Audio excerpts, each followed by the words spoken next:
Associate sponsor UltraTech cement. पण या सगळ्या निवडणुकांपेक्षा जी महत्त्वाची निवडणूक असेल ती म्हणजे लोकसभेची निवडणूक। ती यासाठी लोकसभेची निवडणूक महत्त्वाची, देशाचं भवितव्य घडवणारी निवडणूक ही लोकसभेची। देशाची लोकशाही जिवंत ठेवण्यासाठी ही निवडणूक महत्त्वाची आहे। डॉक्टर बाबासाहेब आंबेडकरांनी जी घटना लिहिली ते संविधान वाचवण्यासाठी ही निवडणूक महत्त्वाची आहे। मी सुद्धा माझ्या नगर पारनेर विधानसभा मतदारसंघामध्ये आमदार म्हणून अतिशय चांगल्या पद्धतीने काम करत होतो, आनंदाने सगळं काही चालू होतं। पण ज्यावेळेस माझ्या समोर असा प्रश्न पडला की अरे ही देशाची लोकशाहीच राहते का नाही, आज देश वेगळ्या दिशेने घेऊन जाण्याचं काम या ठिकाणी काही लोकांकडून होत आहे, हुकुमशाहीच्या पद्धतीने वाटचाल चालू आहे। त्यावेळेस या सर्व महाविकास आघाडीच्या नेते मंडळींनी मला सांगितलं की तुला लोकसभा लढवणं आवश्यक आहे, लोकसभा लढवलं पाहिजे, आपल्याला एक एक सीट महत्त्वाचं आहे। शेवट देश वाचला, देश जर सुरक्षित राहिला तर आपण सर्व सुरक्षित राहणार आहे। देशाचं संविधान जर राहिलं तर आपण सर्व या ठिकाणी सुरक्षित राहणार आहे। त्यामुळे मी सुद्धा लोकसभेच्या निवडणुकीचा लढवण्याचा निर्णय तुमच्या सर्वांच्या सहकार्यातून घेतलेला आहे। यामध्ये अमोल कोल्हे साहेबांची तर प्रमुख भूमिका आहे। शिवपुत्र संभाजी महाराजांचं महानाट्य ठेवलं आणि मला सांगितलं मी महानाट्य ठेवतो, पण माझं काय ऐकायचं म्हणलं काय त्याने लोकसभेची निवडणूक लढावं लागेल। म्हणलं काय अडचण आहे, तुम्ही सांगितलं लोकसभाच ना, लढू ना देशासाठी, काय अडचण आहे, देश वाचला पाहिजे ही भूमिका ठेवून काम करणारे आपण सर्वजण या ठिकाणी आहे। आज तुम्ही देशाची निवडणूक लढवत असताना तुम्ही पाहिलं असेल एक काळ भारत देश हा कृषी प्रधान देश म्हणून त्या भारत देशाकडे आपण पाहत होतो। आज त्या भारत देशामध्ये सगळ्यात जास्त शेतकऱ्याच्या आत्महत्या आणि त्याचं जर सरासरी प्रमाण काढलं तर महाराष्ट्रात सगळ्यात जास्त शेतकऱ्यांच्या आत्महत्या आपल्याला पाहायला मिळतात। सरकार काय सांगतं, शेतकऱ्यांच्या आत्महत्या थांबल्या पाहिजे। मग शेतकऱ्यांच्या आत्महत्या थांबल्या पाहिजे तर शेतीमालाला चांगल्या पद्धतीचा बाजारभाव दिला पाहिजे, माझ्या दुधाला बाजारभाव दिला पाहिजे। शेतीमालाला बाजारभाव द्यायचा नाही, दुधाला बाजारभाव द्यायचा नाही आणि कशा शेतकऱ्यांच्या आत्महत्या थांबतील। अरे हे सरकार 2014ला हे सरकार सत्तेत आल्यापासून एक सुद्धा निर्णय शेतकऱ्यांच्या हिताचा निर्णय घेतलेला नाही। आदरणीय पवार साहेब कृषी मंत्री असताना एका टायमाला सगळ्या माझ्या शेतकऱ्यांची कर्जमाफी केली। एकच नेता कृषी मंत्री होऊन गेला, त्या पदावर खऱ्या अर्थाने शेतकऱ्यांना न्याय देण्याचं काम केलं ते म्हणजे आदरणीय पवार साहेब। कुठलाच शेतकऱ्यांचा निर्णय नाही। ज्यांना आपण 5 वर्षापूर्वी निवडून दिले त्यांनी अमित शहा साहेबांना भेटले, अमित शहा साहेबांना खाजगीत काही कामासाठी भेटले आणि बाहेर येऊन सांगितलं की आम्ही निर्यात बंदी उठवण्याबाबत भेटलो आणि पेपरला बातम्या छापून आणल्या, मीडियाला बातम्या छापून आणल्या की निर्यात बंदी उठवण्याबाबत आम्ही भेटलो आणि निर्यात बंदी उठली। लगेच मार्केट कमिटीत एका श्रीगोंदा मार्केट कमिटी, नगर मार्केट कमिटीत सत्कार आणि त्या सत्कारात एवढे भावनिक झाले ते म्हणले जर निर्यात बंदी उठली नसती ती मी मतच मागायला आलो नसतो। काही तास नाही गेले तर त्या संबंधित विभागाच्या सचिवांनी सांगितलं अशी कुठल्या प्रकारची निर्यात बंदीच उठली नाही। म्हणजे त्यांना एक सवय खोटं बोलायचं पण रेटून बोलायचं, दुसऱ्याच्या झेंडा पंढरपूर करायचं, ही अशी सवय। अरे तुम्ही शेतकऱ्यांचे लोकप्रतिनिधी म्हणून ज्यावेळेस संसदेत जाता त्यावेळेस शेतकऱ्यांचा एक तरी प्रश्न मांडणं अपेक्षित होतं आणि ज्यांनी खऱ्या अर्थाने शेतकऱ्यांचे प्रश्न मांडले, मराठी अस्मितेची जाणीव करून दिली ते अमोल कोल्हे साहेब, त्यांना संसद रत्न पुरस्कार मिळाला, संसदपट्टू पुरस्कार मिळाला, सुप्रियाताईंना पुरस्कार मिळाला, त्यांच्यावर सुद्धा काहीतरी टीका टिप्पणी केली। अरे तुमचं कधी तोंडच उचकलं नाही त्या संसदेत, तुम्हाला कसा पुरस्कार मिळणार आहे? अरे शेतकऱ्यांचे प्रश्न मांडणं अपेक्षित होतं पण कुठलाही शेतकऱ्यांचा प्रश्न मांडला नाही। दुधाच्या बाबतीत अशी भयानक परिस्थिती आहे, 20 रुपयाला बिस्लरीची बाटली आणि दुधाला काय भाव आहे 22 ते 20 रुपये। आणि दुग्ध विकास मंत्री कोण आहे? अरे काय अरे माझ्यासारखा जर दुग्ध विकास मंत्री असताना एखादा शेतकरी रस्त्याने जर चालता चालता म्हणला असताना जरा दुधाचं बघावर, जरा बाजार भाव वाढवता येतो का? अरे शेतकरी स्वार्थी नाही, मला माहिती आहे ना. शेतकरी म्हणला असता, मी म्हणलं असं किती, ते म्हणलं असतं बघा 35 पर्यंत जुळात काय. मी म्हणलं कुठं 35 मागवतो, 45 देऊन टाकतो, जा म्हणलं असतं. अरे द्या ना, शेतकऱ्याला काय फरक पडतो? तुम्ही शेतकऱ्याचे प्रतिनिधी म्हणून त्या ठिकाणी काम करता ना. आज जर आमच्या शेतकऱ्याला न्याय दिला असता, 5 वर्ष तुम्ही आमच्या गोरगरिबांसाठी झटले असते, तर आता एवढं बारीक तोंड करून मत मागायला जाण्याची वेळ आली असती का? आता कसं बारीक तोंड करून 4 आणि 5 लोकात बसतात जाऊन. काय वाड्या वस्ती. अरे आपण बरं नाही का, तिच्या आयला जिथं उतरण तिथं लोक डोक्यावर घेतात डायरेक्ट. मलाच मानलो का, तर थांबा सोडा, काय जण नाही नाही आता दिल्लीच. अरे म्हणलं दिल्लीला वेळ जरा 13 तारखेला जायचे आपल्याला दिल्लीला. अरे हे प्रेम लोकांसाठी जागा, लोक तुम्हाला डोक्यावर घेतल्याशिवाय राहत नाही. समाजासाठी काहीतरी करा. सत्तेचा गैरवापर करण्यापेक्षा सत्ता ही सर्वसामान्य लोकांसाठी खर्ची करा. सर्वसामान्य लोकांना न्याय द्या. फक्त प्रत्येक ठिकाणी गेल्यानंतर फक्त खोटं बोलायचं, रिटून बोलायचं. अरे मागच्या निवडणुकीत ज्या ज्या ठिकाणी आश्वासन दिलं नाही, एक सुद्धा काम नाही केलं. इकडे साखळायला काय सांगितलं, श्रीगोंदा आणि नगर तालुक्यातल्या 35 गावांचा प्रश्न आहे. काय सांगितलं, साखळाईचं जर पाणी आणलं नाही तर मी फॉर्मच भरणार नाही. आता काय क्लिप लावली, त्यात लोक त्या भागात गेले आणि तिथंच निर्लज्ज सारखी सभा घेतली. आज त्यांनी निवडणुकीला सामोरं जात असताना कुठल्या मुद्द्यावर सामोरं जायला पाहिजे होतं? विकासाच्या मुद्द्यावर. मी आज या ठिकाणी हे प्रश्न सगळे जाणून घेतोय आणि तुम्हाला आश्वासित करतोय. मी जर माझ्या मतदारसंघात गेलो म्हणलं मी हे प्रश्न जाणून घेतोय, मी हे आश्वासित करतोय, लोक म्हणतात 4-4.5 वर्ष काय गोटे आणले का तो? मला आता तिथे गेलो काही सांगावं लागतं, तुम्ही मला आमदार केलं, मग मी त्या आमदारकीच्या माध्यमातून ह्या गावाला हे दिलं, त्या गावाला ते दिलं, हे काम झालं, ते काम प्रस्तावित आहे, या कामाला मला यश आलं नाही, पण ते निश्चित पुढल्या कालखंडामध्ये काम करून दिलं जाईल. हा त्या ठिकाणी हे भाषण पाहिजे माझं. आज त्यांनी ह्या निवडणुकीला सामोरं जात असताना विकासाच्या मुद्द्यावर निवडणुकीला सामोरं जायला पाहिजे होतं की 2019ला मला तुम्ही खासदार म्हणून पाठवलं, हा पहा माझा कामाचा लेखाजोखा, हे काम केले, हे काम प्रस्तावित आहे आणि या कामाला मला अपयश आलं, हा लेखाजोखा मांडायला पाहिजे होता. तर त्यांनी काय आरोप केला? व्यक्तिगत टीका टिप्पणी. काय माझ्यावर काय आरोप केला? निलेश लंकेची गुंडगिरी, दहशत होता, 13 तारखेनंतर मोडून काढू. तुमचं ऐकत नाही म्हणून आम्ही गुंड का? अरे आणि संदर्भ कुठला दिला जातो? सुपा MIDCचा. अरे मी 2010 ते 11ला मी त्या हांगे गावाचा सरपंच होतो. या ठिकाणी बरेच जण साक्षीदार आहेत त्या गोष्टीचे. मी सरपंच असल्यानंतर मी काळाचे पावलं ओळखले. जर या उद्योजक लोकांना आपण संरक्षण देऊ शकलो, स्थानिक लोकांना न्याय मिळवून देऊ शकलो, तर ही MIDC एक दिवस सगळ्यात मोठी MIDC असन. हे कधी मी पाहिलं? 2010-11च्या काळात मी सरपंच असताना त्या पद्धतीने उद्योजक लोकांना संरक्षण दिलं, स्थानिकांना न्याय मिळवून दिला. तीच सुपा MIDC आज पुणे जिल्ह्यातील चाकण रांजणगावपेक्षा सगळ्यात मोठी MIDC पाहायला मिळते. अरे जर आम्ही गुंडगिरी केली असती, दहशत केली असती, तर वाढलं असतं. अरे आम्ही करून दाखवलं. तुम्ही भाषणात सांगता 50 ते 60 वर्षापासून या जिल्ह्यावर आमचं नेतृत्व आहे. तुम्ही सांगता का? आम्ही सांगतो. तुम्ही सांगता. मग माझा ह्या जनतेच्या वतीने तुम्हाला एक प्रश्न आहे, एखादं तरी 50-60 वर्षात असं काम दाखवा, कमीत कमी त्या कामाचा 25 वर्ष लोकांना फायदा होईल, 10-20 हजार लोकांना फायदा होईल, असं एखादं तरी काम दाखवा ना. साधं शासकीय मेडिकल कॉलेज सुद्धा आपल्या नगर जिल्ह्यामध्ये आणता आलं नाही. काय साध्या शैक्षणिक संस्था, शासकीय शैक्षणिक संस्था उभ्या करता आल्या नाही. फक्त राजकारणाचा सत्तेचा वापर करायचा, लोकांची जिरवाजिरवी करायची, ही सत्ता. अरे आम्ही करून दाखवलं, आम्ही करतो आधी मग बोलतो. तुम्हाला तर सगळ्यांना माहिती आहे निलेश लंकेचं एक वाक्य आहे, निलेश लंके जे बोलतो तेच करतो आणि जे करतो तेच बोलतो.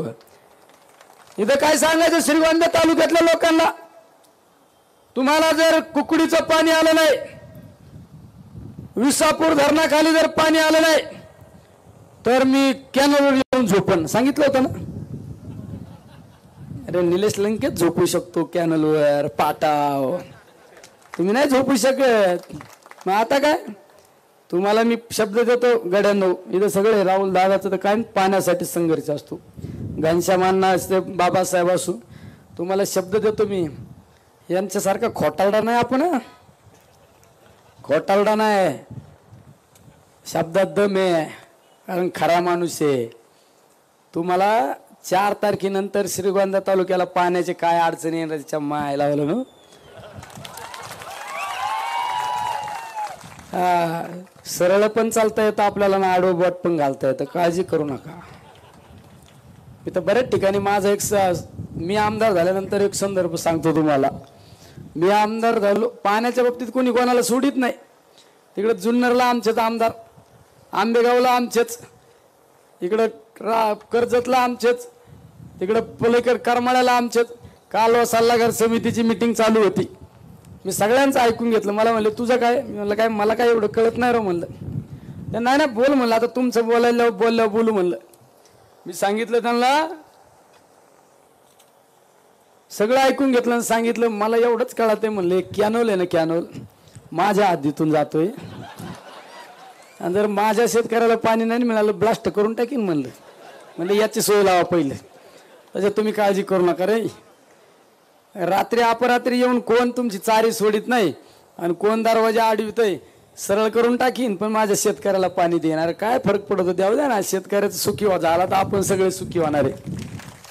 अरे तर राहुल दादा बिचाऱ्याने कुकडी कॅनल मधून मायनर 45 नंबरला चारीसाठी काम केलं, पदर काम केलं ना, पदर काम केलं, बरोबर आहे ना. मायनर 45 आहे का लक्षात, पदर काम केलं, आणि ते सुद्धा या महायुतीच्या लोकांनी त्याला खोडा घातला आणि ते काम बंद पाडलं. काय राहुल दादा 4 तारीख झाली ना, याला 15 दिवसात नाही खोलली ना चारी, त्याला बघा कोण आडवं येतं ना सरळ करून टाकू. तुम्ही काय काळजी करता, मी आहे ना 100%. आपण बोललो करते असतो, आपण जाऊ ना चारी खोलायला, आणि काय कोणाला यायचे ना गुन्हे दाखल करायचे करा ना, आमच्यावर काय अडचण आहे. एवढं काळजी करू नका. तुमचं सगळ्यात मला माहिती आहे ना, श्रीगोंदा तालुक्याचा लढा काय साठी, पाण्यासाठी, कुकडीसाठी, गोडसाठी, विसापूरसाठी, एवढंच पाहिजे ना तुम्हाला, दुसरं काय. पण ज्याच्यात पाणी आहे ना तोच पाणी देऊ शकतो ना. हा, बिगर पाण्यावाल्यांच्या नादी लागले ना मागच्या वेळेस, आता काय नादी लागू नका.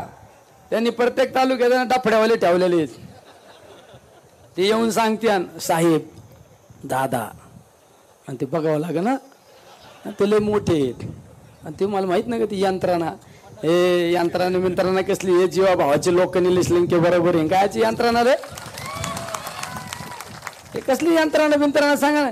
हे भाडोत्री डायऱ्या डोयऱ्यावाले घेऊन हिंडलं म्हणजे हे काय कामाचे आहे का. तुम्ही कसे आहेत आपले जीवा भावाचे ना, हाटके. इथं बसलेला प्रत्येक माणूस काय निलेश लंके, आणि 4 तारखेला आपल्या मतदारसंघात वेगळं गणित असणार आहे. काय, मी एकटा तुमचा शिपाई सेवक, आणि तुम्ही बसलेले सगळे खासदार असतात.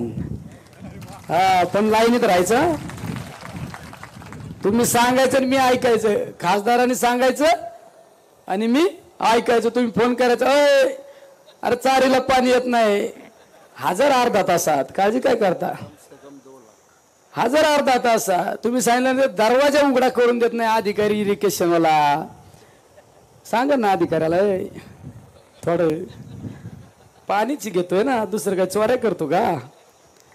एवढं काळजी करू नका 100%. आणि ही निवडणूक आहे ना खासदार साहेब, ही निवडणूक आमच्या निवडणुकीकडे देशाचं लक्ष आहे. ते कसं आहे, धनशक्तीच्या विरोधात जनशक्ती अशी निवडणूक आहे. तुम्ही आम्ही सारखेच आहेत, म्हणून तर आपलं जोडात आहे. आम्ही एका विचाराचे, पहिले आम्ही एका विचारात होतो, नंतर ठरून दुसऱ्या विचारात गेलो, आणि दुसऱ्या विचारातून तिसऱ्या विचारात ठरवून गेलो. हे जरा आमचं वेगळं सूत्र आहे. पण आम्हाला एक नाद आहे दोघांना, कसला, मोठ्यांना खेटायचा, छोट्यांना कोणी खेटात, छोट्यांना खेटायचं नाही बडे को, आणि मोठ्याला खेटायचं नाही नुसतं, त्याचा नाद करायचा, त्याचा शेवट करायचा, एंड. ते पिक्चरचं नाही का द एंड, तसं एंड करायची सवय आहे. त्यामुळे या आपल्या मतदारसंघात जे हुकुमशाही चालू आहे ना, आता हुकुमशाही मग अशी जे म्हणलं ना, ते प्रत्येक ठिकाणी चालू आहे. आपल्या भैया मित्तल भैया कुठे आपल्या तालुक्यात एका लग्न होतं अण्णा आपल्या एका कार्यकर्त्याच्या, नाही कार्यकर्त्याने एका पंचायत समितीच्या कर्मचाऱ्याच्या मुलाचं लग्न होतं. मी त्या लग्नाला गेलो, त्या नवरदेव नवरी बरोबर आम्ही फोटो काढला आणि त्यांच्या मुलाने टेटस ठेवलं म्हणून काल त्याला त्या जिल्हाधिकाऱ्याने बोलावलं. म्हणलं तुला निलंबित करू. आता सांगा बरं, मी जर स्पष्ट बोललो, आपणच लग्नाला गेलतो, मग मी स्पष्ट बोललो, तुम्ही कधी कधी म्हणता जरा आवार्थ घे. कसं आवार्थ घ्यायचं सांगा ना राहू. तुम्ही जाता गाडीत, तुम्हाला सांगत होते कोल्हे साहेब तुमच्याकडे तक्रार केली ना, याला जरा आवार्थ घ्यायला सांगा. माझं एक काय मी म्हणतो असतो, निलेश लंके ना किती पण वार स्वतःच्या छातीवर झेलू शकतो, पण माझ्या कार्यकर्त्यांना जर वारंवार कोणी डावचलं ना, तो वार मी सहन करू शकत नाही. राजकारण माझं सुद्धा सगळ्यांना विनंती आहे, राजकारणाच्या पद्धतीने करा. पण आमच्या कार्यकर्त्याला तू का त्या सभेला गेला आणि तू का त्यांच्या स्टेजवर बसला, प्रेमाने लोक सगळे हाकून येतोय तुमच्याकडे, या आमच्या अख्ख्या तुमच्याकडे घेऊन जा. पण दबावशाही दडपशाही करायची नाही, हे चालणार नाही. ते दिन गए ओ दिन गए. आता दिवस कशाचे, तुतारी वाजवणारा माणूस. त्यामुळे सगळ्यांना माझी विनंती आहे की अशा पद्धतीने राजकारण वेगळ्या दिशेला घेऊन जाऊ नका, हेच तुम्हाला या ठिकाणी सांगतो. आणि तुमचा कांद्याचा प्रश्न असू, दुधाचा प्रश्न असू, निवडणूक किती तारखेला आहे? 13ला ना. 14 तारखेला म्हणतात ना, एखाद्याचं लग्न झालं 14 दुसऱ्या दिवशी काहीतरी ते असतं ना, मांडववाऱ्यापर्यंत कार्यकर्त्यांना जरा आराम देतोय. 15 तारखेला नगर जिल्ह्यात असं मोठं आंदोलन करतोय ना, दूध दरवाढीच्या बाबत आणि कांद्याच्या दरवाढी बाबत. काय कोणत्या मंत्र्याने जिल्ह्यात फिरावा? फिरायचं नाही. दुधाला बाजार भाव द्या, कांद्याला बाजार भाव द्या, नाही तर मग नाही जमत ना आम्हाला जेलमध्ये टाका. आणि जेल कशा पॅक करतो बघू. मग आतापर्यंत महाराष्ट्रात नाही झाला, लाखभर लोकच आत घेऊन जातो, है का नाही? थोडं आंदोलन करायचं. हे कसं असतं आपलं, हे थांबायचं नाही. बाकीच्यांसारखं नाही, बाकीच्यांनी रिचार्ज मारलेलं आहे बऱ्याच जणांच्या मोबाईलला. ते 13 तारखेपर्यंतच आहे. 13 तारखेला 6:05 यांनी जर फोन केला ना, साहेब दादा रिचार्ज संपलंय, ते म्हणते तू तुपली काशी कर. आता लय त्रास दिला. पण आपलं उलट आपल्याच मोबाईलला लोक रिचार्ज मारतात. एक जणांनी मला वर येता येता 500 रुपये दिले. म्हणजे आमच्या कोण आहे ते 500 रुपये देणार कुठे? हे लोकच मला पैसे देतात. माय तर बरे निवडणूक आली का माय 2-4 महिने खर्चाची आवड जाते. असं उदाहरण आहे का? लोक नोट भी देते और वो वोट भी देते. हे फक्त आपल्या नशिबात आहे.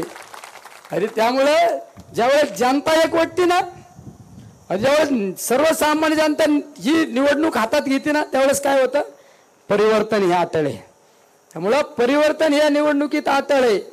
आणि तुमचा दुसरा एक महत्वाचा प्रश्न आहे, मला वाटलं तुमच्या लक्षात राहतं का नाही.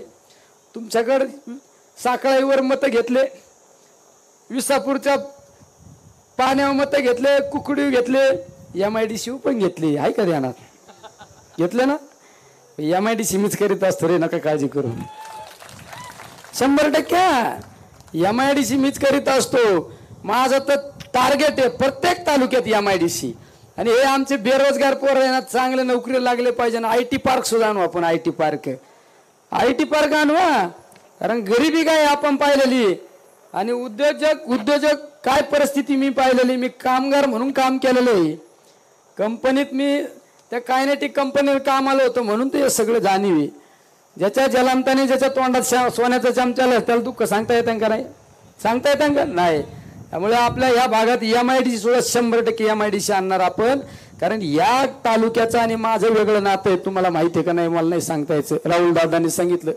माझे वडील इथं बेलोंडी त्या पिंपळगाव पिसा आणि खरातवाडीत होती. इथं खरातवाडीचे लोक असतात मला सांभाळणारे बरेच. आहे का कोणी? यांनी मला मांडीव सांभाळला असं, बरोबर आहे ना? पण हे चिमटे नव्हते घे, ती मला त्यावेळेस सुद्धा आज्यात सांभाळत होती. या तालुक्याचं माझं नातं वेगळं आहे. या तालुक्यात माझा जन्म आहे, या तालुक्यात माझ्या वडिलांची बरीच सर्व्हिस या तालुक्यात गेलेली आहे, त्यामुळे या तालुक्यात माझं वेगळं नातं असणार आहे.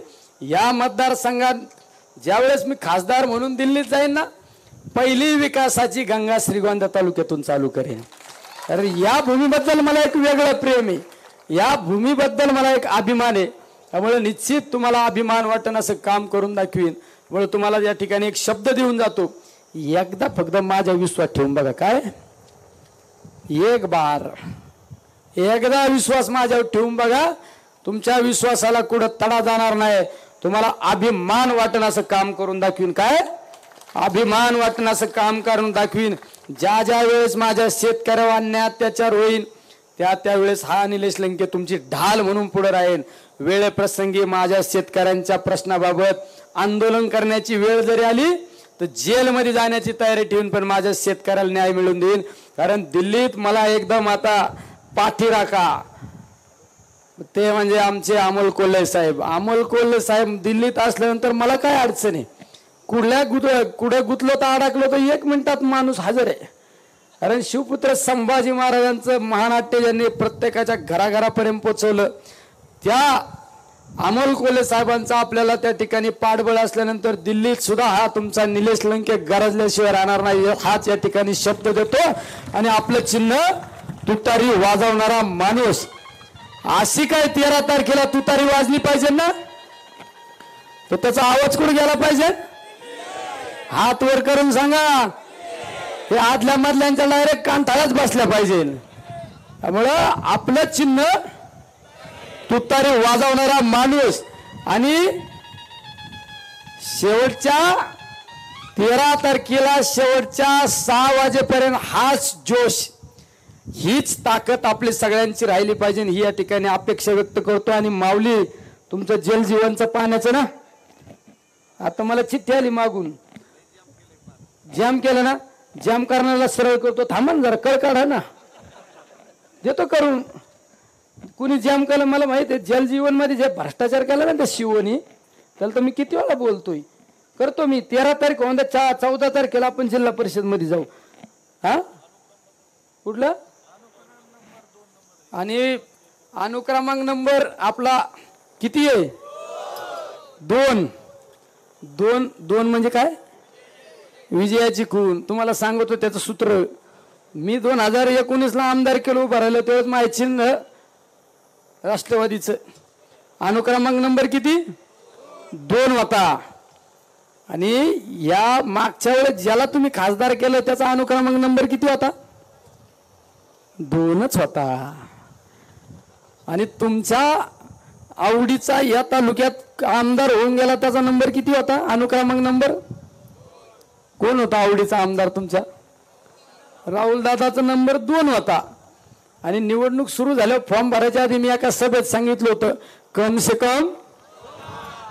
कम म्हणजे आपलं सगळं खटका जुळत असतो. ये जगन्नाथ का रथ अभी रुकता नहीं, ये दिल्ली में जाता है डायरेक्ट. किती तारखेला, 4 तारखेला. जय हिंद, जय महाराष्ट्र.